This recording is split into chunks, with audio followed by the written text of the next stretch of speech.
It was a Friday night, cold, quiet. I was 17, saving up for my first car. Babysitting was my go-to. Mrs. Harris had called me last minute. She and her husband were going to a charity dinner. They needed someone to watch their son, 8-year-old Noah. I'd never been to their house before. It was on the far end of Willow Street, past the main part of town, almost in the woods. When I arrived, the first thing I noticed was how still everything felt. No cars passing, no neighbors outside.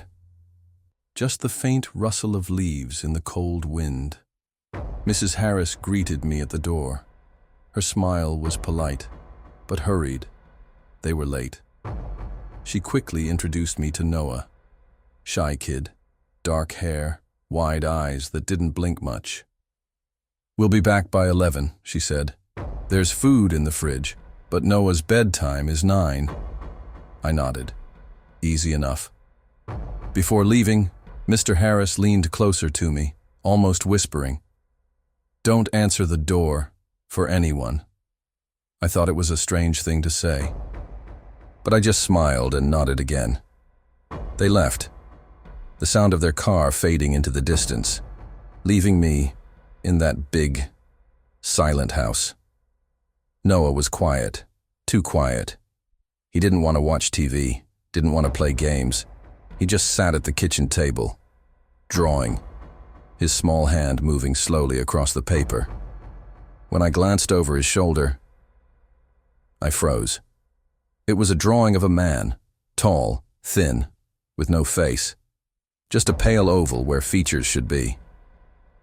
"That's interesting," I said, forcing a smile. "Who's that supposed to be?" Noah didn't look up. "That's the man in the window." My stomach tightened. "What window?" He finally lifted his gaze and pointed to the big sliding glass door in the living room. It was pitch black outside. The curtains were open, but I didn't see anyone. Still, I slid them shut. At 8:30, Noah asked for a snack. I went to the kitchen, and that's when I heard it. A knock. Soft. Deliberate. I froze. It came from the front door. I remembered Mr. Harris's words.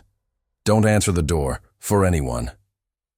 Noah was still in the kitchen, looking at me, not scared, almost expectant. The knock came again, harder this time. I didn't move, didn't speak. Then, a man's voice, low, raspy. "Can you open the door? I think I'm hurt." Everything in me screamed no. I took Noah's hand, led him to the living room. We sat on the couch, listening. Another knock. Then, silence. At 9. I told Noah it was bedtime. He went upstairs without argument. I checked every lock in the house. Front door, back door, windows. When I got to the upstairs hallway, I noticed something strange.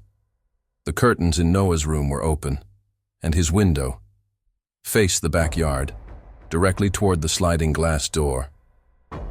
I walked in, pulled the curtains shut, but before I did, I looked, and my heart stopped.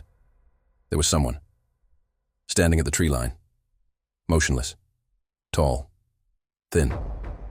I slammed the curtains closed, took a shaky breath. When I turned back, Noah was in bed, smiling. "Is he gone?" he whispered.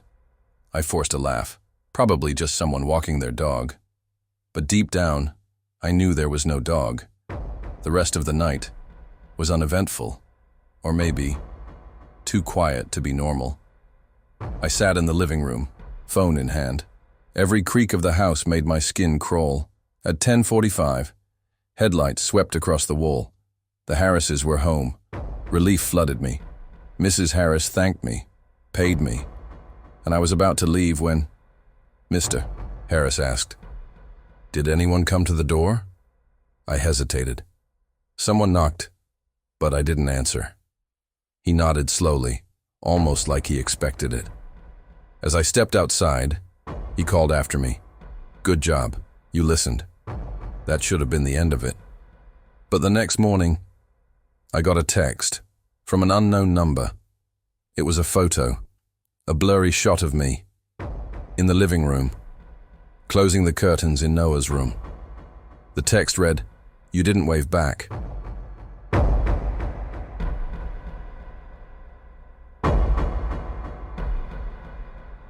It was supposed to be an easy job, just a few hours, $80 cash.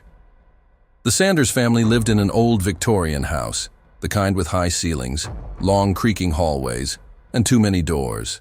They had 2 kids, Emma, 9, and Max, 6. I had babysat for them before, no problems. But that night, something felt different. The air was colder. The shadows in the corners seemed heavier. Mrs. Sanders gave me the rundown. Kids in bed by 9, snacks in the kitchen, phones on the counter if I needed anything. They were heading to a late movie, be back around midnight. As she put on her coat, Mr. Sanders joked, "Don't go exploring the attic." I laughed, but his tone didn't sound like a joke. By 8:30, the kids were ready for bed. They brushed their teeth, hopped under their blankets. I read them a short story, kissed them goodnight. The hallway upstairs was long, silent, just the faint ticking of a clock somewhere below. When I reached the bottom of the stairs, I felt a draft, cold, from above. I glanced up.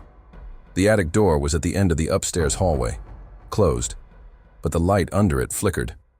I shook it off, sat on the couch, opened my phone. Around 9:15, the house phone rang. I didn't think much of it. Picked up. "Hello?" A voice whispered. Too soft.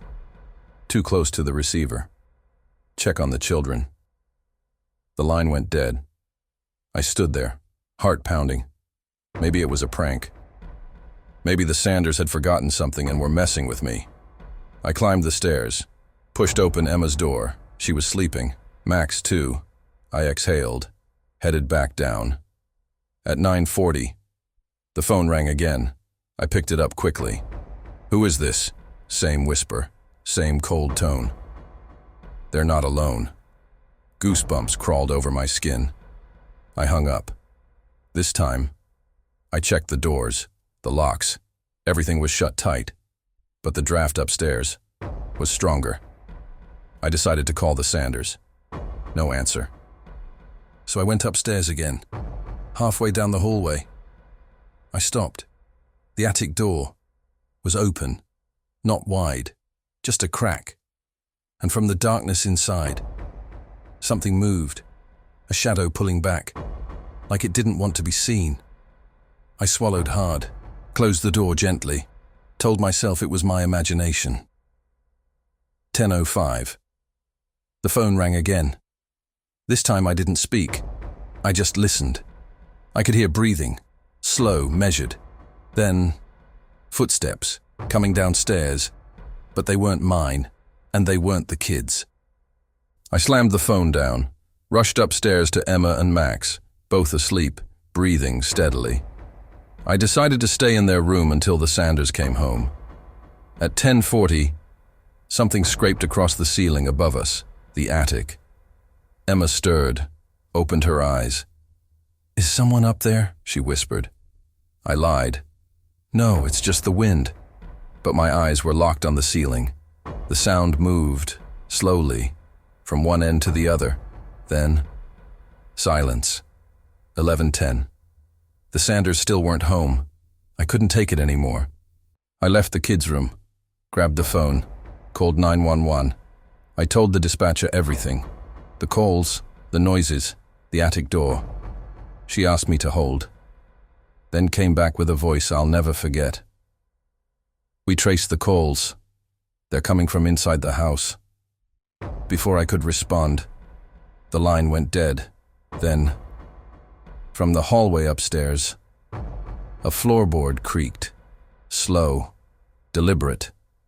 I grabbed a baseball bat from Max's closet, waited. The sound came closer. One step, another, until it stopped, right outside the kids' door. I didn't move, didn't breathe, Then, the doorknob turned. Just slightly, like someone testing if it was locked. Headlights flashed through the window, the Sanders car. I rushed to the door, ripped it open. The hallway was empty, silent. I ran downstairs as they came in. Mr. Sanders saw my face and froze. "What happened?" I told them. "Everything." Mrs. Sanders went pale, then turned to her husband. "It's starting again," she whispered. They called the police. When officers searched the attic, they found blankets, food wrappers, and a small battered phone. Someone had been living up there for days, maybe weeks. The Sanders moved out 2 months later. The house still sits empty. But sometimes, when I drive past, I swear I see movement in the attic window.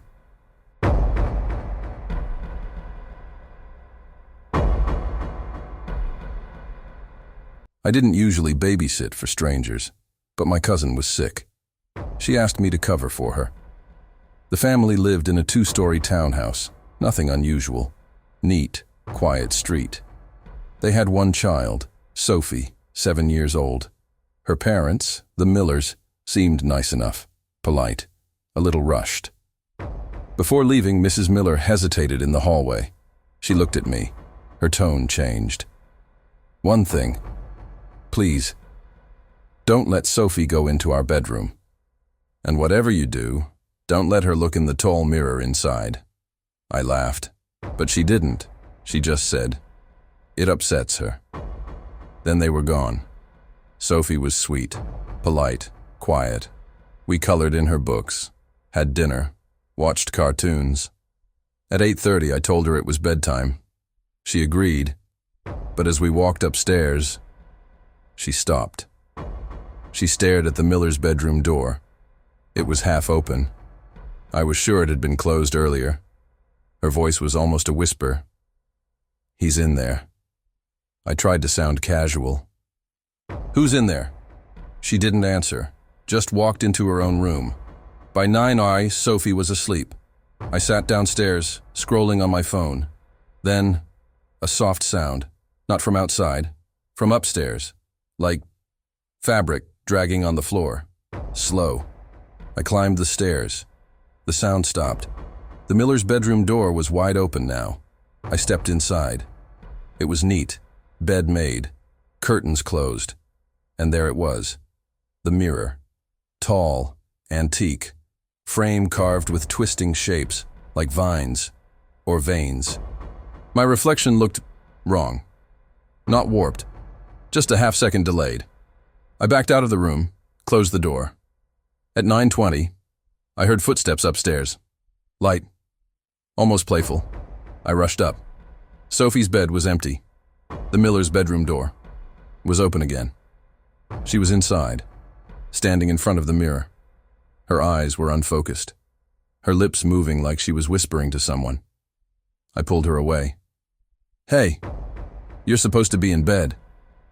She blinked at me, confused, then said something that made my skin crawl. "He said you'd try to stop me."